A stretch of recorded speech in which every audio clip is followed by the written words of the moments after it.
Pendahuluan, uji karbohidrat dengan betadin dilakukan dengan meneteskan betadin pada sampel makanan.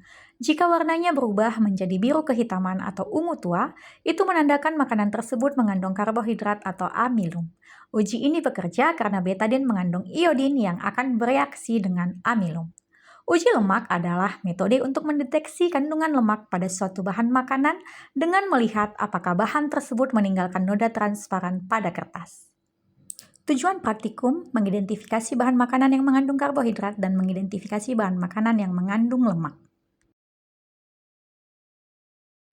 Praktikum pertama, uji karbohidrat. Pada kesempatan kali ini, saya akan melakukan praktikum uji karbohidrat. Adapun tujuannya untuk mengetahui atau mengidentifikasi kandungan karbohidrat pada bahan-bahan makanan tersebut. Adapun bahan yang digunakan pada praktikum ini adalah seiris apel, 1 iris pisang, nasi, biskuit, seiris tahu putih, seiris telur rebus, gula pasir, margarin, tepung, dan kentang. Pada bahan makanan ini akan saya teteskan betadin untuk menguji kandungan karbohidratnya. Saya akan meneteskan 2-3 tetes betadin pada bahan makanan ini. Kemudian akan dilihat perubahan warna yang terjadi pada bahan makanan ini.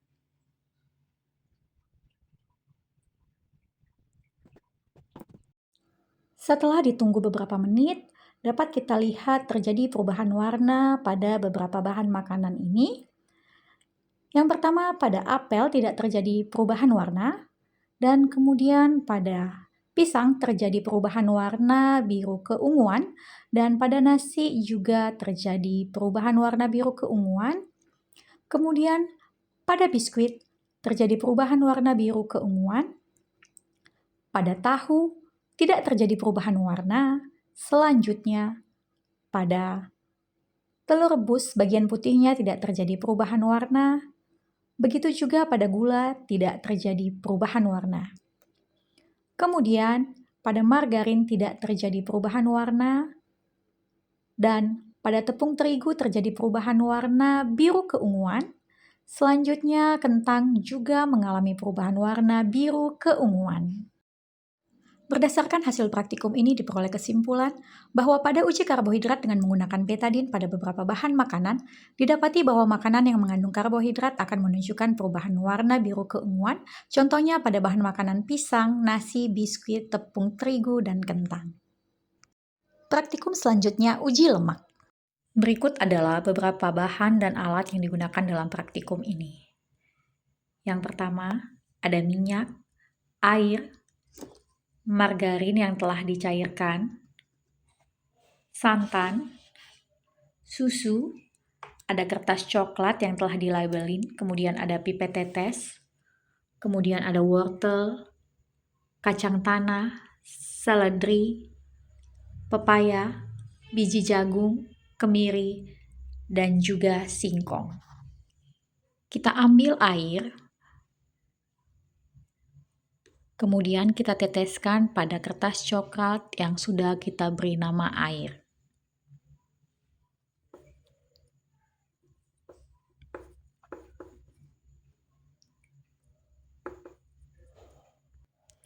Kemudian kita ambil minyak dengan menggunakan pipet tetes. Kemudian kita teteskan pada kertas coklat yang sudah kita beri label nama minyak.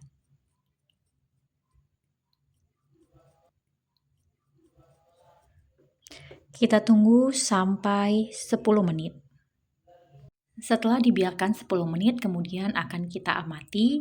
Kertas berikut ini akan kita hadapkan pada cahaya.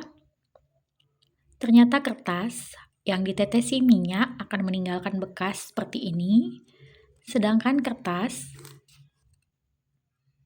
yang ditetesin air tidak meninggalkan bekas apapun. Kedua kertas ini akan digunakan sebagai pembanding untuk melihat bahan-bahan makanan mana saja yang akan meninggalkan bercak seperti minyak ini.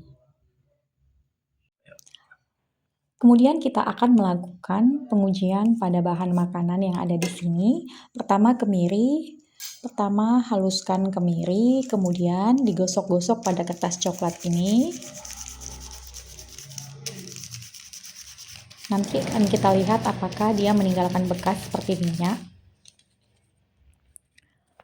Berikutnya wortel.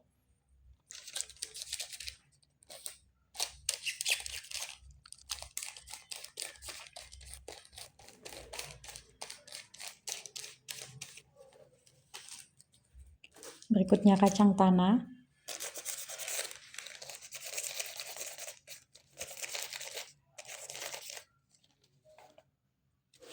Jagung kering.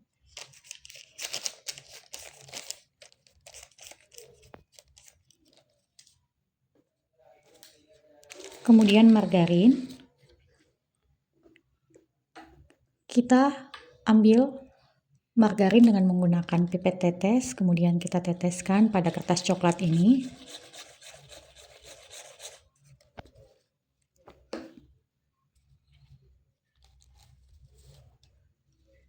Kemudian singkong kering.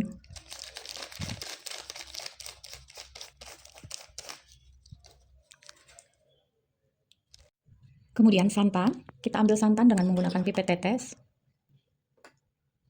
Kemudian kita teteskan pada permukaan kertas coklat. Kemudian susu, kita ambil dengan menggunakan pipet tetes. Dan kita teteskan pada kertas ini juga.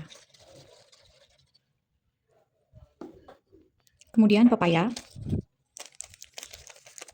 kita gosokkan pada kertas coklat. Yang terakhir seledri.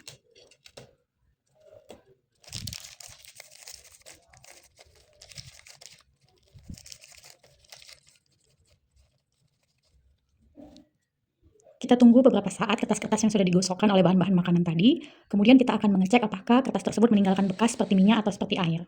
Setelah 10 menit, kita akan melakukan pengecekan pada kertas coklat tadi yang sudah diolesi oleh bahan-bahan makanan dengan bantuan cahaya senter. Ternyata margarin meninggalkan bekas noda minyak, sedangkan singkong kering tidak. Kemudian kemiri meninggalkan bekas minyak, sedangkan seledri tidak. Kemudian santan meninggalkan bekas minyak, dan wortel tidak meninggalkan bekas minyak. Kacang tanah meninggalkan bekas minyak, dan pepaya tidak meninggalkan bekas minyak. Susu meninggalkan bekas minyak, dan jagung kering tidak meninggalkan bekas minyak. Kesimpulan yang kita dapat peroleh dari uji lemak ini adalah uji lemak pada bahan makanan yang dilakukan dengan menggosokkan beberapa bahan makanan pada kertas coklat menunjukkan beberapa bahan makanan tersebut meninggalkan bercak pada kertas coklat. Hal ini menandakan bahwa bahan makanan tersebut mengandung lemak, contohnya pada bahan makanan kemiri, kacang tanah, margarin, santan, dan susu.